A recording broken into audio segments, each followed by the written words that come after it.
En el nombre del Padre, del Hijo y del Espíritu Santo. Dios Amén. Padre bueno, nos ponemos en tus manos con mucha humildad para que nos ayudes a seguir profundizando en este misterio de la Santísima Trinidad. Ayúdanos a ir contemplando qué es lo que la reflexión de la misma Iglesia nos ha ido enseñando a lo largo del tiempo, a lo largo de los siglos, para que aprovechando la reflexión que otros han hecho, nosotros también podamos asumirla en la fe y así profundizando en tu misterio te conozcamos y te busquemos con más entrega, con más dedicación. Te lo pedimos a ti que eres y reinas por los siglos de los siglos. Amén. Bueno, buenas tardes a todos. Vamos a disponernos. Vamos a entrar a nuestra sesión número 8. La sesión anterior estuvimos hablando un poquito acerca de esta realidad, de cómo se presenta la Sagrada Trinidad en los textos de la Sagrada Escritura. Nuestra lección de hoy es un poco más breve, tiene que ver con los textos que encontramos, pero en el Catecismo de la Iglesia Católica. Recordar que el Catecismo de la Iglesia Católica, pues es ese esfuerzo que se hizo por iniciativa de San Juan Pablo II. Él tenía esa como inquietud, ¿verdad?, de tener una especie de catecismo que fuera válido totalmente para la Iglesia, así en general. Antes de que existiera este catecismo, que es del 92, 1992, muchas diócesis tenían su propio catecismo, muchos países lo hacían también de esa manera, y es el Papa quien tiene ese interés para ir como presentando una síntesis de nuestra fe. Y es entonces donde nos vamos a detener un poquito en el catecismo de la Iglesia Católica para ir contemplando pues las realidades que nos presentan a partir del catecismo acerca de la Santísima Trinidad. Les voy a compartir ahí la pantalla de lo que vamos a ir teniendo para este día y entonces pues lo vayamos ahí pues tratando de contemplar este misterio en la Santísima Trinidad, de la Santísima Trinidad en el Catecismo de la Iglesia Católica. Es lo que vamos a ver el día de hoy, ¿no? Entonces, bueno, recordar primero, como introducción, cómo el mismo Catecismo de la Iglesia Católica se construye, ¿verdad?, de una manera trinitaria, tiene esa peculiaridad, podemos decir nosotros, para la construcción de toda la reflexión. Y esta parte de la Santísima Trinidad, pues es lo que está como punto central, de tal manera que todo lo que hay que decir sobre la fe y la vida de nosotros como creyentes, como cristianos, se orienta hacia ese punto central, hacia la vida de la Santísima Trinidad y nuestra vida con la Santísima Trinidad, que es al final y al cabo lo que va marcando nuestra vida. El ejemplo de Cristo, podemos decirlo, la acción del Espíritu Santo que nos mueve a Cristo, para que en Cristo, movidos por el Espíritu Santo, nos encontremos con el Padre Dios. Podemos decir que esa es nuestra finalidad, ¿no? El día de nuestra muerte, pues participar de esa vida eterna con Dios uno y trino. Ese misterio de la Santísima Trinidad del Catecismo, pues entonces va a estar presente en sus 4 partes. Ahí vamos a darnos cuenta, las 4 partes que tenemos en el Catecismo de la Iglesia obedecen a este esquema. Lo primero que encontramos en el Catecismo, sabemos que es el credo, la profesión de nuestra fe. La segunda gran parte del Catecismo es lo que tiene que ver con los sacramentos, después lo que tiene que ver con la vida del Espíritu, lo que es ya propiamente los mandamientos, y la cuarta parte del Catecismo de la Iglesia Católica se refiere a la oración. ¿Cómo está presente entonces la Santísima Trinidad en cada una de las partes del catecismo? Podemos darnos cuenta primero, pues en la fe, pues manifestamos nuestra fe en un Dios que es trinitario, en un Dios que es Padre, que es Hijo y es Espíritu Santo. Y esa fe entonces en el único Dios incluye la fe en la Santísima Trinidad. Ya esta primera parte del catecismo pues nos muestra cuál es nuestra propia identidad, para que en ese sentido, profesando la fe en Dios uno y trino, pues también tengamos esa distinción respecto a otras profesiones. A lo mejor alguien dice, es que yo creo en Dios, sí, pero ¿es el mismo Dios o no? Luego decimos, sí, sí, Padre, es igualito en todos. Bueno, pero resulta que a lo mejor hay quien cree en Dios, pero no cree en Dios que es Padre, que es Hijo y que es Espíritu Santo. Entonces, ya no fue tan igualito que digamos. Entonces, desde ahí viene nuestra identidad. En el segundo elemento, los sacramentos, recordemos pues que un sacramento es ese signo eficaz que nos da la gracia de Dios. Y esos signos eficaces de la gracia de Dios nos los deja Jesucristo. A través de la reflexión se ha ido viendo en la Sagrada Escritura a lo largo de los siglos cómo se van instituyendo esos 7 sacramentos por parte de Cristo para darnos esa gracia de Dios que es Padre. Y cómo son eficaces los sacramentos precisamente por la invocación que se hace del Espíritu Santo. Entonces, cada uno de los sacramentos siempre, si ponemos atención en las fórmulas que se utilizan, siempre se invoca el Espíritu Santo para que entonces la gracia de Dios llegue a nosotros. Por poner el ejemplo de la Sagrada Escritura, de la Sagrada Eucaristía, invocamos al Espíritu Santo para que el pan y el vino se transformen en el cuerpo y la sangre de Cristo, que nos ayuden a comulgar, a estar en esa comunión con el Padre. Entonces, todos los sacramentos se van a interpretar de esa manera, trinitaria y al mismo tiempo cristológica. Hablar de la vida en el Espíritu, pues es vivir nuestra fe. Lo que yo creo, lo tengo que vivir. Y esta vivencia, sabemos nosotros, se hace en el amor. Ese amor que se expresa en los mandamientos. Y entonces cada uno de los sacramentos, de los mandamientos, perdón, pues son como esa pauta que Dios nos da para que nosotros tengamos una vida desde Dios y una vida con Cristo. De tal manera que la vida nuestra, la vida cristiana, la vivamos desde esa óptica, desde la divinidad, bajo el ejemplo de Cristo. Y finalmente, la cuarta parte del catecismo es la oración, y pues sabemos también que el que nos mueve desde nuestro interior a hacer oración, pues es el Espíritu Santo. Es el que viene como a dinamizar nuestra vida de oración. Y esta oración tiene como un puentecito, ¿no? El puente es Cristo y tiene una finalidad, un destino, que es el Padre. Entonces, oramos en el Espíritu Santo para que por medio del Hijo nosotros podamos llegar al Padre. Entonces nos damos cuenta cómo en el Catecismo de la Iglesia Católica, en todos sus elementos, en todas sus partes, está presente esta parte de la Santísima Trinidad. Por eso decíamos cómo esta dimensión trinitaria es el punto central de lo que se hace en el catecismo. Vamos a ver un poquito cada una de estas partes que se nos presenta, ¿no? Entonces, bueno, ¿cómo está la Trinidad en el marco que nos presenta el Catecismo de la Iglesia Católica? Bueno, pues con estas características. De acuerdo a lo que marcó el Vaticano II ya en los años 60, el marco, lo que enmarca nuestra fe en este catecismo, pues es la Santísima Trinidad. El centro de la Trinidad va a ser el misterio de Cristo. ¿Por qué? Porque es gracias a Cristo que conocemos a Dios como Padre y es Cristo el que nos concede el Espíritu Santo. Entonces, por eso Cristo es el centro en ese sentido. Tiene una proyección, decimos nosotros, de carácter eclesiológico, que nos va a llevar a estar en comunión con los demás. Sabemos que la iglesia pues es como esa antesala del reino de Dios. La iglesia es lo que prepara el reino de los cielos. Y el reino de Dios lo entendemos como esa comunión plena, la comunión con el Padre, con el Hijo, con el Espíritu Santo, pero también con cada uno de aquellos seres humanos, pues que a lo largo de la historia han participado precisamente de ese amor, de esa bondad. Por eso su proyección es eclesiológica. Yo no puedo decir que tengo una fe que se me encierra y que me aleja de todos los demás. Y el acento que se pone va a ser de carácter antropológico, es decir, me tiene que ayudar a ver al verdadero hombre. Nosotros hablamos de Cristo como verdadero Dios, como verdadero hombre. El concilio nos recuerda, ¿no? Es Cristo el hombre auténtico, el hombre verdadero que nos muestra a los hombres en qué consiste ser hombre. Y ahí por eso también se tiene este acento antropológico. Si no se tuviera este acento antropológico, pues sería una fe, pues como que sí, muy elevada, nos lleva hasta las grandes alturas del cielo y todo lo demás, pero en el fondo, si no lo aterrizo, si no tengo los pies puestos sobre la tierra, pues entonces como que se queda ahí con una deuda. Por eso decimos que tiene también su acento antropológico.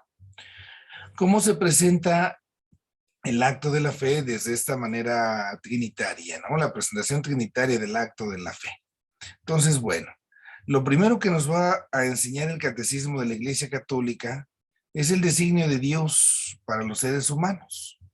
¿Cuál es ese designio de Dios? Pues que el hombre se salve, ¿no? Y salvarnos implica participar de la vida de Dios. Y esto es lo que se va a ir desarrollando. Vamos viendo un poquito acá. Dice el número 1 del Catecismo de la Iglesia Católica: Dios ha creado libremente al hombre para hacerle partícipe de su vida.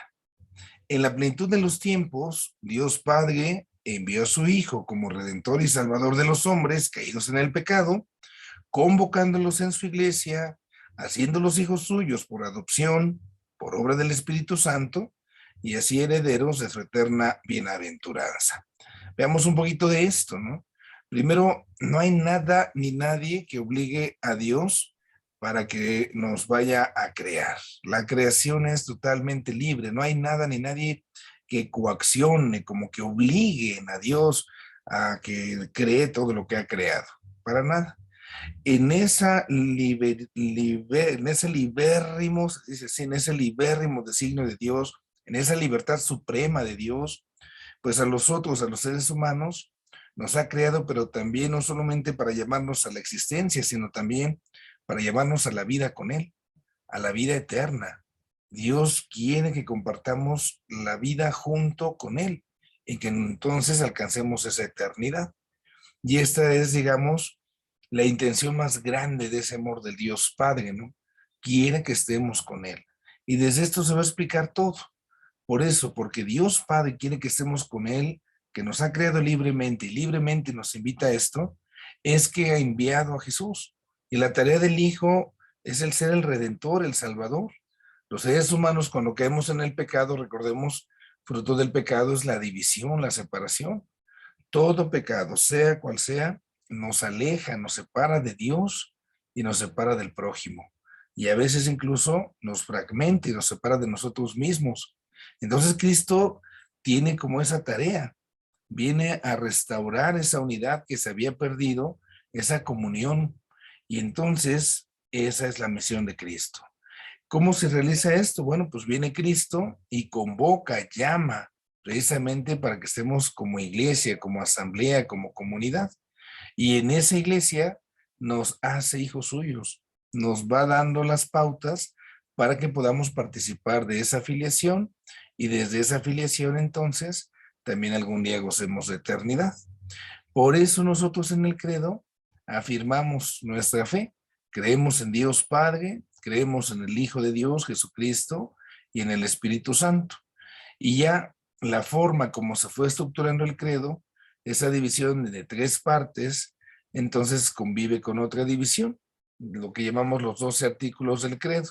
Si nosotros nos ponemos a estudiar el credo, nos vamos a dar cuenta que tiene como 12 grandes partes, pero al final las 12 partes nos van a hablar primero del Padre, luego del Hijo y luego del Espíritu Santo. Esto es entonces lo que está moviendo, digamos, también pues nuestra fe, que conocemos por Cristo, que Dios Padre nos ha creado en ese amor y por ese amor nos llama a estar con Él, y que es lo que Cristo viene a hacer, como a restablecer ese puente, y todo por la acción del Espíritu Santo. Damos un pasito más. El Catecismo de la Iglesia subraya que Dios se revela plena y definitivamente como amor. Y ese amor es su vida intratrinitaria, su vida interior.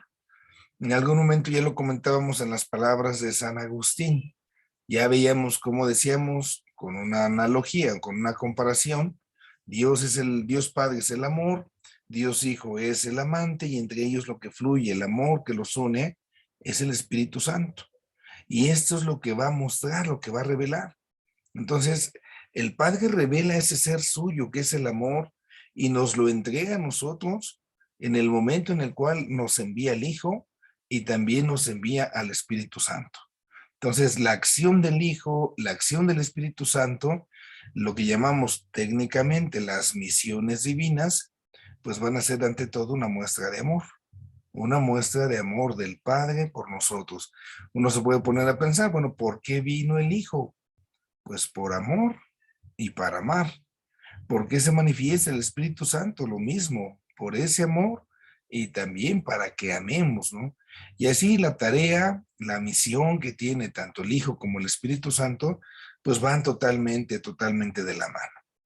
Continuamos un poquito con esto. La misión doble, ¿verdad? Del Hijo y del Espíritu Santo desde el Padre, pues va a empezar desde su función, en el principio de los tiempos. Cuando Dios ha creado,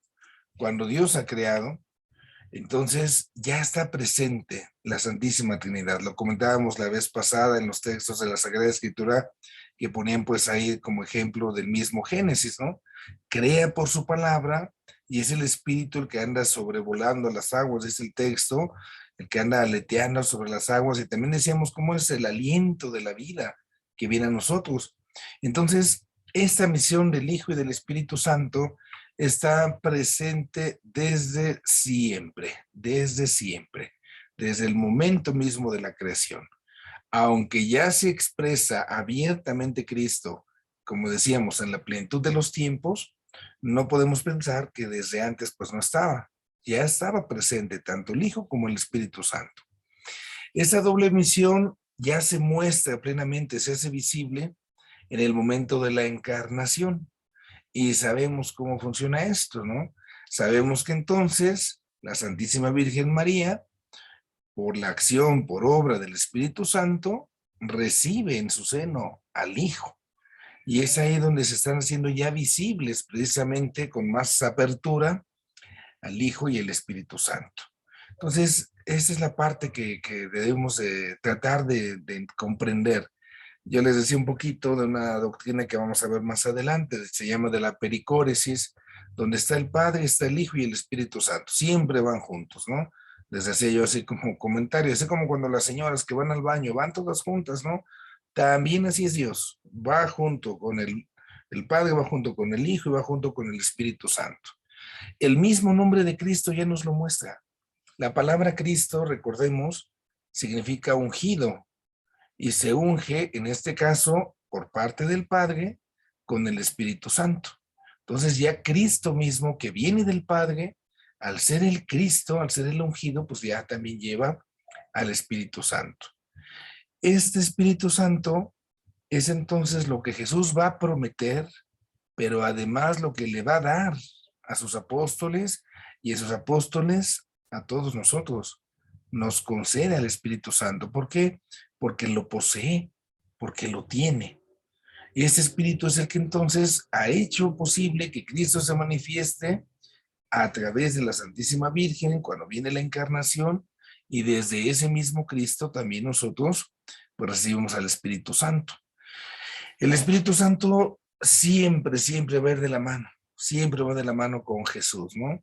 Es el que lo va a empujar, lo va a impulsar para las cosas que dice, para las cosas que hace, y le acompaña con su poder cuando Cristo hace oración, cuando Cristo predica, cuando Cristo hace milagros. Ahí está el Espíritu Santo, ahí está actuando, ¿no? Toda la acción de Cristo movida por el Espíritu Santo. Y esto sobre todo queda manifiesto en la resurrección. En Pentecostés, ya de manera también así abierta, expresa, ese mismo Espíritu Santo es enviado por el Padre y por el Hijo para que se continúe la misión de Cristo, y esa misión de Cristo que decíamos es la comunión, es el unirnos, y para que haya esa unidad, pues se necesita ese amor. Solo por amor hay una auténtica unidad. Y ese es el amor que está uniendo a la Santísima Trinidad, es el amor que cohesiona al Padre, al Hijo, es el Espíritu Santo, digamos, el autor de esta cohesión, y es también por eso el Espíritu Santo el que nos va a mover a unirnos por ese amor con el prójimo, pero también sobre todo con Dios.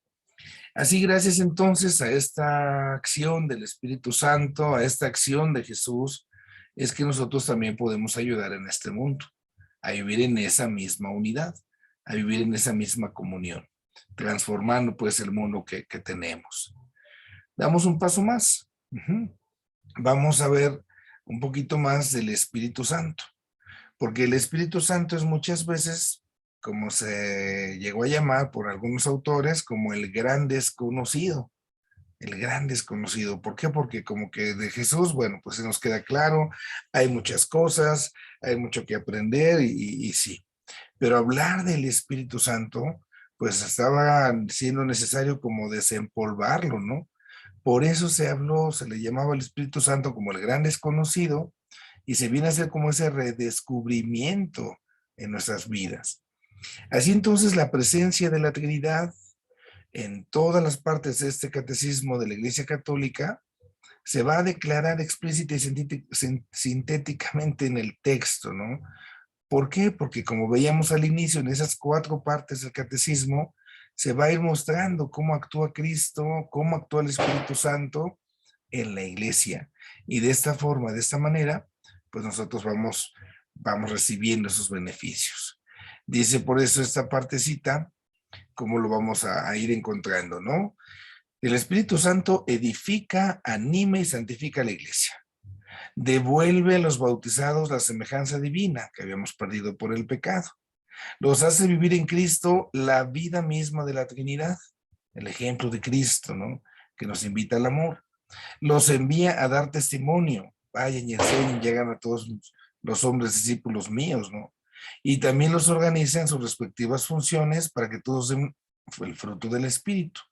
Entonces sabemos cómo en la comunidad, dice también San Pablo en Gálatas 5:22, pues unos tienen un qué hacer, otros tienen otra parte. ¿Por qué? Porque cada uno, por los dones del Espíritu Santo, por sus carismas, entonces colaboramos en esa comunidad. Ahí estaría lo de la primera parte del credo que tenemos en el catecismo. Por medio de los sacramentos, Cristo comunica su espíritu a los miembros de su cuerpo. Es la segunda parte. Con los sacramentos, nosotros decimos, recibimos esa gracia de Dios que nos fortifica, y una presencia de la gracia es por la acción del Espíritu Santo. Les ponía yo el ejemplo ahí ahorita de la Eucaristía. Esa gracia de Dios tiene que dar frutos, y frutos de vida. Y estos frutos son según el Espíritu, es decir, los mandamientos, la tercera parte. Debemos de tener una vida que vaya precisamente siguiendo las enseñanzas de Dios. Y será el Espíritu Santo el que sea maestro de la oración, para que siendo Él el que nos mueva entonces a elevar nuestras plegarias en ese puentecito que es Cristo, pero con ese destino que es el Padre, se vaya fortaleciendo en esa comunión. Y entonces nuestra vida cristiana consiste por eso, en la unión con Dios, pero también en la unión con los demás. Así contribuimos a edificar la iglesia, y desde la iglesia a establecer el reino de los cielos. Y esto pues es un poco lo que se habla del Espíritu Santo en el catecismo.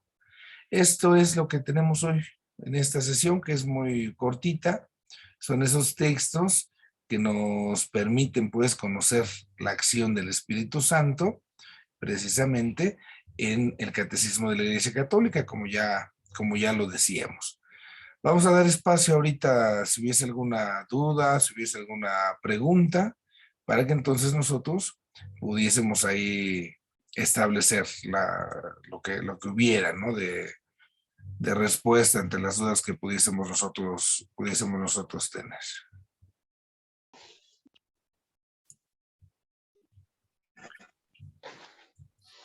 Vamos con... Padre, más que duda, Okay. yo nunca había concientizado desde la acción de Cristo ya tener al Espíritu Santo, pero ahorita que dice que todo fue, pues fue acompañado y empujado y a él, o sea, a mí la verdad mi conocimiento es muy poco. Pero esto, Padre, ya usted lo aclaró de que él es cuando oraba, cuando siempre estaba el Espíritu Santo. Es obvio que al dejárnoslo es igual, así nos acompaña en todo, Padre. Así es. Entonces, el Espíritu Santo habita entre nosotros. Nosotros hablamos de la inhabitación trinitaria. Dentro de nosotros habita el Padre, el Hijo y el Espíritu Santo, pero de manera particular es el Espíritu Santo el que nos va dinamizando en esta vida. Ya lo decíamos con ese como ejemplito. Entonces, el puente, digamos, es Cristo. Ahí está el puentecito ya. Del otro lado está el Padre, pero aquel que nos echa a andar para que pasemos por ese puente para llegar al Padre, pues es el Espíritu Santo. Se hace también una división como lo que sería el Antiguo Testamento, digamos, fue el tiempo del Padre, Lo que es el Nuevo Testamento y en la parte de los Evangelios es el tiempo del Hijo, y a partir del Nuevo Testamento en Hechos de los Apóstoles hasta el final de los tiempos sería el tiempo del Espíritu Santo, pero siempre bajo esa conciencia. Esto que lo veremos más adelante, que se llama la pericóresis, donde está uno, están los otros dos. No puede actuar el Padre sin el Hijo y sin el Espíritu, y el Hijo no actúa sin el Padre y sin el Espíritu, y el Espíritu no actúa sin el Padre y sin el Hijo. Siempre, siempre van a estar juntos. Nosotros hemos ido como atribuyendo algunas de las funciones hacia las personas divinas y corremos ese riesgo, ¿no? De pensar que estarían separados, pero no. Por ejemplo, hablamos del Padre Creador, del Hijo Redentor y del Espíritu Santo Santificador, pero no significa que en la creación, aunque la atribuyamos al Padre, no significa que no estuviera presente el Hijo, que diéramos la palabra y que estuviera presente el Espíritu, que es el aliento de la vida. Tampoco nosotros cuando hablamos de la redención con Cristo, es la ofrenda de Cristo que hace de sí mismo al Padre por lección del Espíritu Santo. Y si hablamos de la santificación, aunque la atribuimos al Espíritu Santo, también es en orden a estar unidos con el Padre por Cristo, que es el que nos ha traído esa redención, y que el Espíritu Santo pues la hace como actual en nosotros. El hacernos santos pues significa estar en esa comunión. ¿Cuándo somos santos? Pues cuando estamos bien, por ejemplo, con los demás. ¿Cuándo pierdo mi santidad? Pues cuando caigo en ese pecado, y el pecado, decíamos, me separa, me divide, ¿no? Entonces, la acción del Espíritu Santo siempre va a ser esa unidad, esa cohesión, para que como familia, como comunidad, pues caminemos al Padre por Cristo. Un poquito ahí, Lolita. No era Lolita, perdón, Tita. Uh-huh. Vamos a pasar con Manuel, tiene también la mano levantada. Es una de las crisis existenciales que tengo, padre. Pero me quedó duda de la clase pasada, entonces me voy a tomar la libertad de preguntárselo a usted. Claro que sí. En la otra estábamos viendo que pues la parte del estado que se tenía en el paraíso, o al inicio de, bueno, lo que nos narra el Génesis, ¿no? Entonces, pues obviamente Cristo viene para redimirnos y pues volvernos partícipes, darnos la entrada al cielo, ¿no? Entonces me genera esta pregunta, si al inicio no se hubiera cometido pecado, no habría necesidad de redención, ¿cuál hubiera sido el destino del hombre? ¿Permanecer en el paraíso terrenal, que es una de las visiones que se tiene? ¿O igual hubiera habido una entrada al cielo, a ese estado que pues ahora, no, ahora se ha ganado con la redención de Cristo, ¿no? Y la otra es, sabemos que pues la redención ya está ganada por Cristo en la cruz. Entonces, y lo que hacemos, pues no podemos decir me estoy ganando el cielo, puesto que Cristo nos lo ganó, ¿no? Estoy bien. Entonces, ¿cuál sería la finalidad de, por ejemplo, de portarnos bien? Que es una duda de los niños del catecismo que luego llega, ¿no? Si le llegamos a explicar esto. Si Cristo ya me ganó la redención, ¿por qué tengo que portarme bien, ¿no? Entonces, serían esas dos preguntas, padre, por favor. Ok. En la primera pregunta, pues sí resulta interesante el planteamiento, ¿no? Vamos a tratar de imaginarlo así como nos lo narra el texto y de ahí profundizar un poco. Podemos decir que entre Dios, Adán y Eva había ya una relación. Decía pues así como que Dios iba al jardín, ¿no? Y como que vamos a imaginar un poquito, como que estaba platicando con Adán y con Eva, pero no estaba siempre con ellos. Como que en algunos momentos Dios iba a darse la vuelta por otro lado y Adán y Eva se quedaban solos, que es cuando surge como el espacio de la tentación y viene la caída. Entonces, bajo esa comparación, así como el cuentito, digamos, nos damos cuenta de que sí hay una comunión, pero todavía no hay plena comunión. Sí, y todavía esa comunión que ya estaba, pero que estaba llamada todavía a crecer, entonces se rompió por causa del pecado. Esta partecita nos enseña a nosotros, pues que al final y al cabo, aunque no hubiera existido el pecado, aunque no hubiéramos caído en la tentación desde Adán y de Eva, Entonces, de todas maneras, necesitábamos dar un salto más. Se conocía a Dios, digámoslo con este mismo lenguaje, pero no se conocía a Dios como Padre. Tiene que venir Cristo a revelarnos que Dios es Padre. Y desde Cristo, que nosotros nos comprendamos como hijos de Dios. Rebasando yo un poco la parte así como gráfica del texto, ¿no?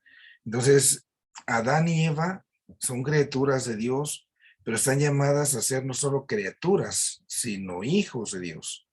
O sea, todavía nos hace falta como planificarnos. Y esa planificación pues será solamente en Cristo. La situación, aunque no hubiéramos pecado, al final teníamos que dar un salto, ¿verdad? De criatura a hijo. Llamamos a esto nosotros un salto ontológico, porque cambia el ser. En la reflexión sabemos que para que algo cambie su ser, pues solamente es posible la acción de Dios. Yo no puedo tener un árbol de naranjas y de que por arte de magia mañana amanezca ya de mandarinas. Ahí habría un cambio de ser. Y para que haya un cambio de ser, que seas una cosa y seas ahora otra, se necesita la mano de Dios.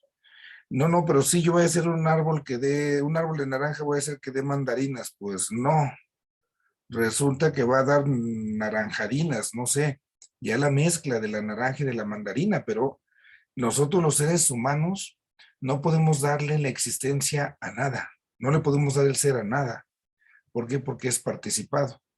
El ser lo tiene Dios y es el que lo otorga, el que llama la existencia. Cuando hay un cambio, un salto ontológico, es cuando nosotros decimos hasta la mano de Dios. En la teoría de la evolución de Darwin, de la que se habla, ¿no? De que el hombre ha pasado un proceso de evolución, ahí la iglesia, la fe no tiene ningún problema, claro, lo podemos aceptar sin problema alguno. Pero cuando se dice que el hombre viene, por ejemplo, del mono, por decirlo así en esas palabras, y ya mañana llegó a ser hombre, ahí hay un salto ontológico, porque el hombre deja de ser mono, digamos, para empezar a ser hombre. Dejó de ser una cosa para ser otra. Es lo que la ciencia llaman el eslabón perdido. Ese eslabón perdido nosotros le llamamos la mano de Dios. Para que algo deje de ser lo que es y comience a ser algo más grande en este caso, se necesita la mano de Dios. Así ten esto. Somos criaturas de Dios, pero para pasar a ser hijos de Dios necesitamos la mano de Dios. Y esto, digamos, se manifiesta en Cristo. Uno de los santos padres dice que las dos manos del Padre Eterno, una mano es el Hijo y otra mano es el Espíritu Santo. Es la forma como Él actúa, como Él mueve esta parte, ¿no? Esa es la necesidad de la intervención. No solamente comprendamos la salvación en el sentido de que fue por el pecado, digo, así es, porque así pasó, pero también incluye ese otro aspecto, ¿no? El darnos la oportunidad de descubrir a Dios como Padre. Eso, por ejemplo, lo podemos aplicar en la confesión. A lo mejor nosotros en la vida de fe no es que tengamos así como que super pecados, ¿no? Luego, a lo mejor hay gente que dice, es que yo no tengo pecados. A lo mejor sí tengo, pero no tengo tan grandotes. Así lo dicen muchas personas, es que no robo, no mato, no secuestro, no, pues sí, no tienes pecados grandotes. Pero démonos cuenta que ante todo el sacramento es para recibir la gracia de Dios. Y entonces también puedo yo ir a confesarme, aunque no tenga pecados graves, aunque no tenga pecados mortales, para recibir la gracia de Dios, para descubrirme más como hijo de Dios. No solamente para esperarme a que tenga pecados. Por eso la iglesia siempre recomienda por lo menos una vez al año. A lo mejor haya gente que pues sí, podemos tener pecados veniales, pero que digan, no, un pecado así mortal, grave, no lo tengo, ya pasa un año. Pues sí, pero la iglesia nos pide por lo menos una vez al año. ¿Por qué? Porque voy a experimentar esa gracia. Voy a experimentar que a través de Cristo que me reconcilia, soy hijo. Y esto es la parte más rica del sacramento. No solamente experimentar ese perdón de Dios, que digo, ya es bastantísimo, esa paz de Dios, sino saberme hijo de Dios. Y esta es la parte que me actualiza mi ser, ¿no? Esto es lo que tendríamos ahí como la primera partecita, lo que preguntabas. No sé si aquí hubiese alguna duda. Vamos ahí. No, padre, hasta ahí va bien, gracias. Ok. La segunda, nosotros vamos a tener ahí, primero pues a los niños, ¿verdad? Muchos planteamientos. Y siempre sean preguntas que son interesantes porque nos ayudan a pensar. Y sea cual sea el pensamiento que nos va a dar, entonces esa partecita a nosotros nos va a iluminar, nos va a ir abriendo como espacios, como campos, ¿no? Desde desde la inocencia. Digámoslo desde esta manera, ya más nuestra, ¿no?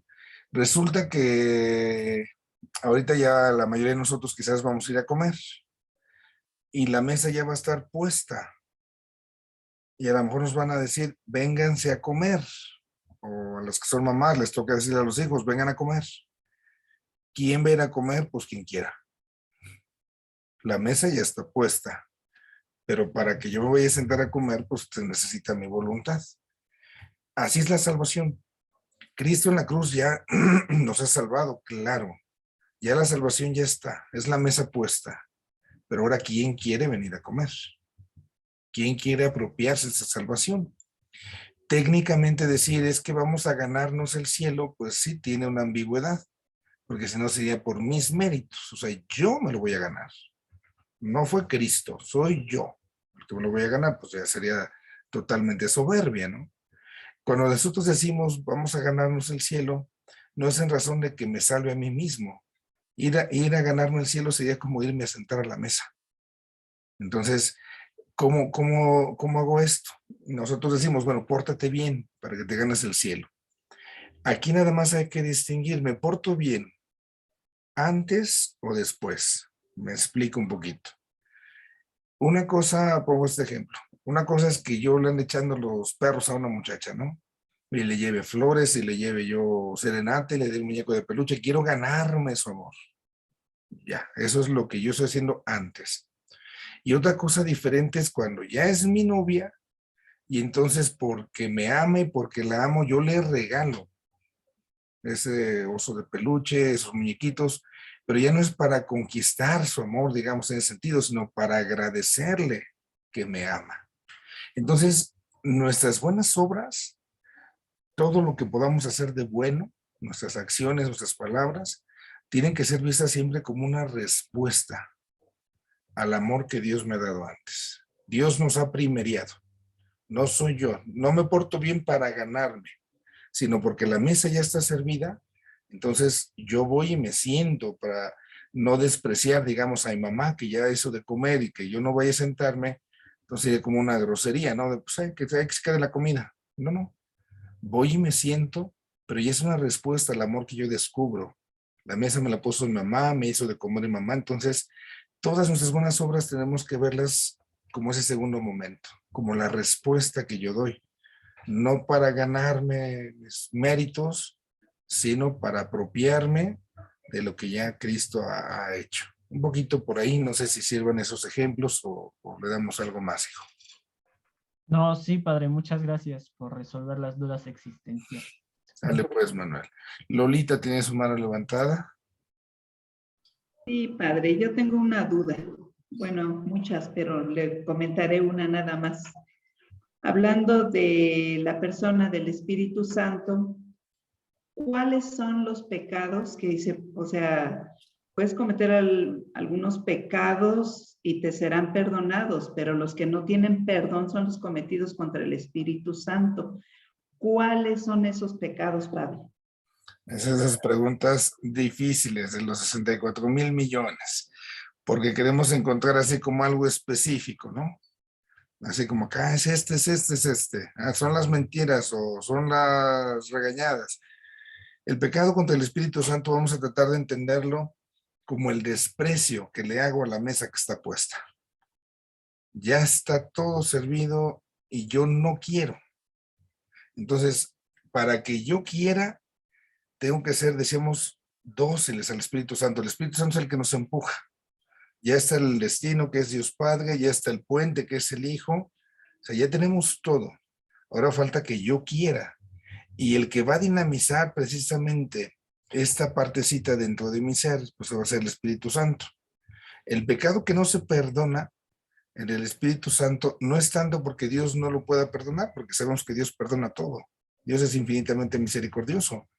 Pero la bronca soy yo, que no voy a pedir perdón. ¿Por qué no pido perdón? Porque no soy dócil. A lo mejor el Espíritu Santo me está empujando, así como que ándale, camina, ya vete a sentar a la mesa. No quiero. Y hazle como quieras, ¿no? Entonces, aunque Dios me ponga ya todo, es esa parte de rechazo que yo le hago al Espíritu Santo, esa falta de unidad, como esa división, ese rompimiento con el Espíritu Santo de no ser dócil a Él. Y entonces, pues por eso no se perdona. No tanto porque Dios no pueda, no quiera perdonar, sino porque soy yo el que no quiere pedir ese perdón o recibir ese perdón. Y ahí entonces ya de manera concreta, pues puede encontrarse pues todo pecado.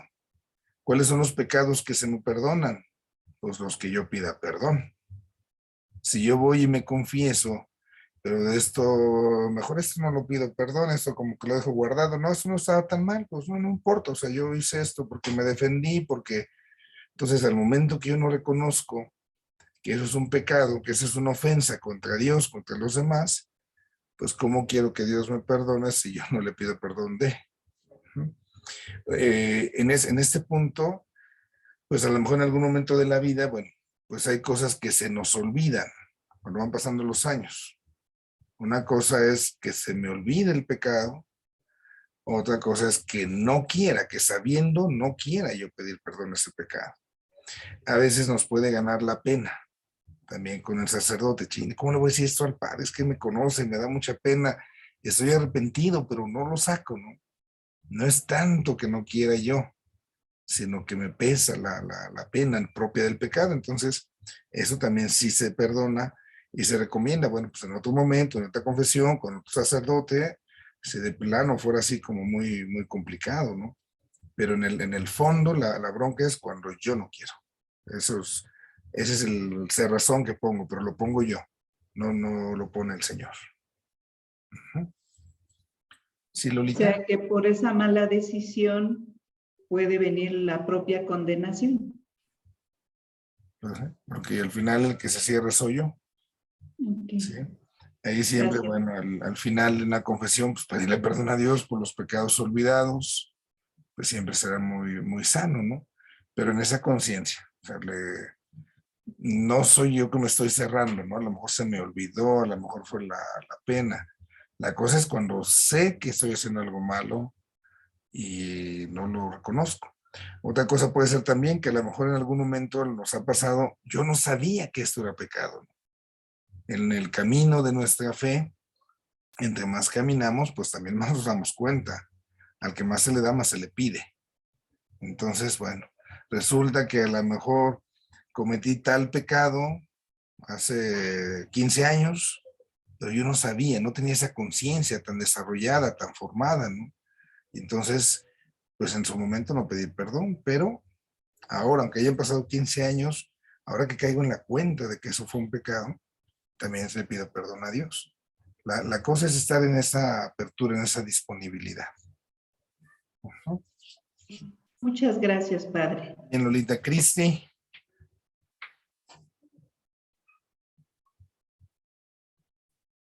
Tiene su micrófono, no lo escucho. Ya está prendido su micrófono, está apagado. A ver, enciéndalo. Puedes escribirlo, Cris. Escríbelo en el chat. Sí, para que el padre lo lea y ya te lo responde. O active su micrófono.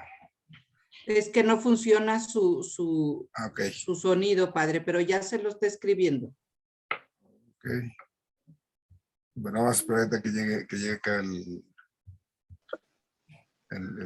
chat.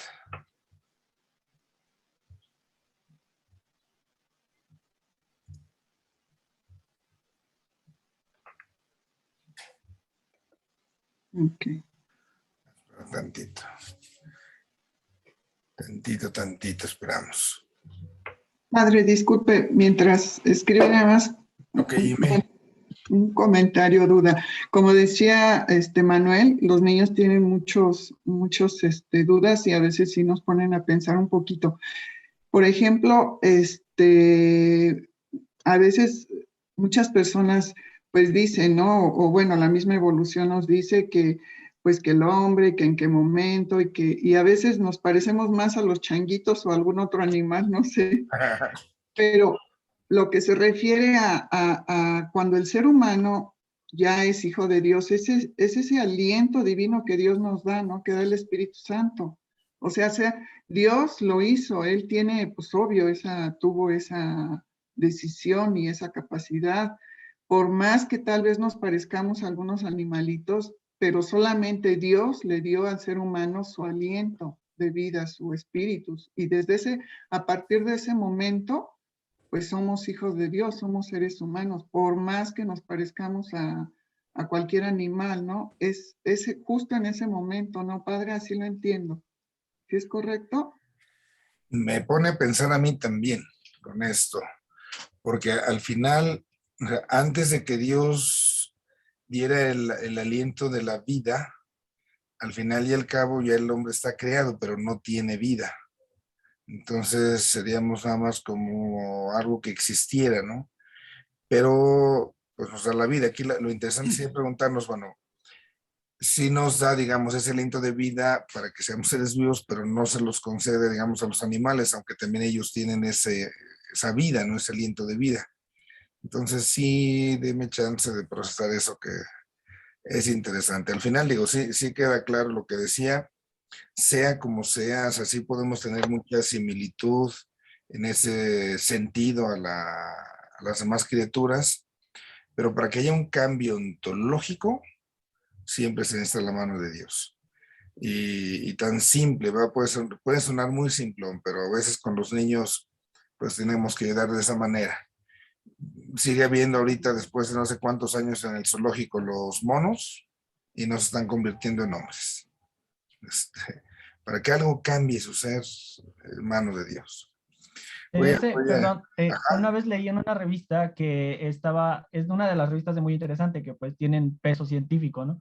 Que esa parte que había comentado Darwin estaba mal interpretada, porque por lo que me acuerdo, él había dicho que hay una similitud muy grande entre nosotros y los simios, tanto en ADN como en forma y todo eso, ¿no? Y que pues después se generó una interpretación errónea, y lo que vino a pensar en esta parte de que pasamos de simios a hombres. Entonces, esa es la parte que les voy a tratar de buscar de nuevo el artículo y trato de enviarles una foto para que puedan leerlo también. Pues lo más interesante sería ir a la fuente, ¿no? Sería ver a lo mejor la obra de Darwin y bueno, porque luego los interpretamos, es que quiso decir y no quería decir esto, lo otro. Pero en el fondo, nosotros no tenemos como cristianos pues ningún problema con la teoría de la evolución. O sea, esa parte, a veces cuando se dice es que Dios dijo que se creó el mundo en 6 días, pues claro, así lo dice la Biblia. Y no es mentira, estamos en un libro teológico, no estamos en un libro de ciencias naturales, ¿no? Entonces, esa partecita, pues también ahí la tenemos nosotros pues que tener así muy, muy clara. Hay varios documentos también de la iglesia en torno a esta doctrina de la evolución y también si hubiera interés, se los puedo buscar para que entonces también ahí podamos profundizar, porque son esos temas que luego se tocan, ¿no? Así como en las escuelas se te engañan y no sé qué. Bueno, dice, nos comparte Cristi, para la pregunta de Manuel, dice, efectivamente Cristo nos ganó la salvación, pero a nosotros nos toca no perderla. Nos portamos bien para no perder la salvación que Jesús nos ganó. Ahí está. Ya lo nuestro es la respuesta que le damos a ese amor de Dios. Bueno, vamos con Lalo. Sí, padre, perdón, un poquito a la creación. Yo siempre he tenido esta duda. Siempre partimos del paraíso, de que había una concordancia entre Dios, etcétera, etcétera, y decimos, y entró el mal, ¿sí? Pero a ver, antes, si todo era bueno, o sea, ¿cómo se generó el mal? O sea, atrás, o sea, la creación empieza con toda esta narración, pero y damos como sentado que el mal ya existía. Pero entonces, si todo estaba bien, o sea, ¿cómo cayó el mal? O sea, ¿sí? O sea, va a ir más atrás todavía. No sé, ese es 100% mi duda. O sea, ¿cómo se generó el mal? Porque partimos de que pues, la creación y la serpiente, bueno, en la narración, la serpiente y la serpiente, y entró el mal. Pero entonces, ¿el mal cómo se originó? Si Dios hizo todo bueno, entonces antes se creó el mal, pero eso nunca lo he entendido, o sea, el origen del mal. ¿Sí?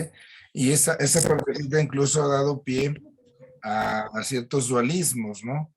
Porque entonces hay quien habla de que ya existía el mal antes de, entonces había un principio del bien y había un principio del mal, entonces había como dos dioses, el dios bueno, el dios malo, pero bueno, en la escritura primero tenemos que tener claro cuál es la intención del autor sagrado a la hora de estar expresando lo que nos habla, ¿no? Entonces, nos está hablando ya de la creación de los seres materiales, digámoslo de esta manera, nos habla de la creación de cada uno de nosotros, de este mundo y de los seres humanos. Pero también sabemos que hay otros seres anteriores al ser humano, anteriores al mundo, que son los seres espirituales que llamamos ángeles. Estos seres espirituales, por ser precisamente espirituales, al final también tienen la facultad de la inteligencia, la facultad de la voluntad y también tienen libertad.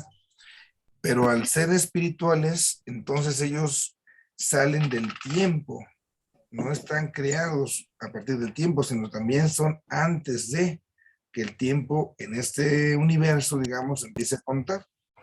Y ahí, por ser espirituales, la decisión que ellos han tomado es única. Ellos no pueden estar decidiendo como nosotros, porque nosotros al estar en el tiempo hoy decido sí, mañana decido que no, el pasado mañana ya le cambié y en el momento de nuestra muerte nosotros, la última decisión y se acabó, ya no puedo decidir, ya no tengo más posibilidad. Lo mismo con los ángeles, ellos tomaron sus decisiones y esta decisión es la que se dice hizo que algunos de los ángeles, lo veíamos la clase anterior o dos anteriores, ellos dijeron no a Dios, fue su rechazo. Y es ahí donde brota precisamente el mal. El mal no es creado.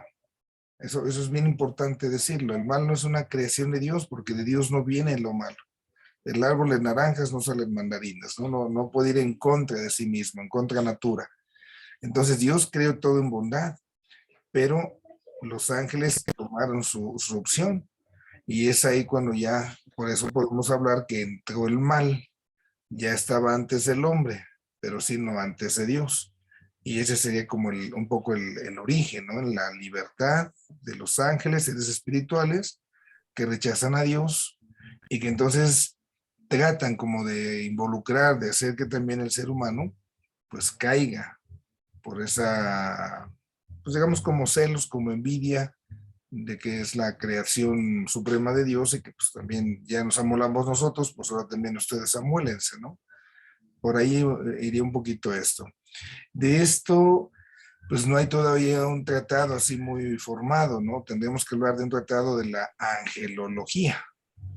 Hoy lo de los angelitos, bueno, pues pensamos que la angelología, pues habla de los angelitos que vienen a mi casa, que me visitan y que bien bonitos y con alitas, pero no, o sea, la materia de angelología en ese sentido tendría que ser más interesante y hay escritos y no habla ya así como nosotros a veces personificamos a los ángeles o los representamos, ¿no? Sino cuáles son como seres espirituales, sus características, sus cualidades, por qué dijeron que no. Nosotros en el ser humano hablamos de que ya hubo una tentación, nos tentó un ángel caído, pero los ángeles, ¿quién los tentó? Ahí no podemos hablar así como de una tentación en el sentido de que existiera algo antes, porque diríamos una cadenita interminable, ¿no? Entonces, como esa libertad en su opción que hicieron ellos, pues se planificó. Pero sí habría que buscar de ahí, si no hay un tratado tal cual de la angelología, sí en tratados de historia de la salvación, como que ir rescatando a lo mejor de algunos autores esos contenidos. Y es interesante, porque es algo previo a, ¿no? Esto brota de nuestra reflexión, de la reflexión a partir del texto sagrado, aunque no se nos narre cómo fueron creados los ángeles, aunque no se nos narre cómo fue la caída, Entonces, por la reflexión que se va haciendo, es ahí como se va o no, pues estableciendo en esta rutina. Muchas gracias, padre. Gracias. Muy bien, Lalo. Bueno, creo que era la última pregunta que teníamos por ahí en acción.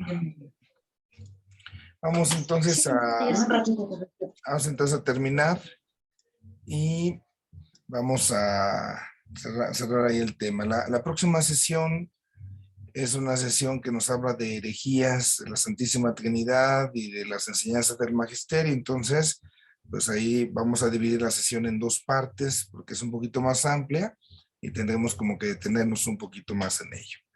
Bueno, en el nombre del Padre, del Hijo y del Espíritu Santo. Dios Padre bueno, te agradecemos por esta jornada que nos estás concediendo. Te damos gracias porque nos permites conocerte y profundizar un poco más en el misterio tuyo y desde ti en nosotros. Ayúdanos a ser agradecidos por el don de la vida que nos concedes, porque nos has creado por puro amor y porque nos llamas para amar. Concédenos, Señor, también la ayuda para que podamos ser coherentes en el día a día con ese amor que tú has tenido por nosotros y que desde ese amor, amando a los demás, también entremos en plena comunión con ellos y contigo. Te pedimos también en esta tarde por todos aquellos que siguen sufriendo por el miedo, por la angustia de algún problema, alguna situación que se derive de esta pandemia. Dales salud, dales fortaleza y a todos concédenos, Señor, mantenernos siempre firmes en la fe.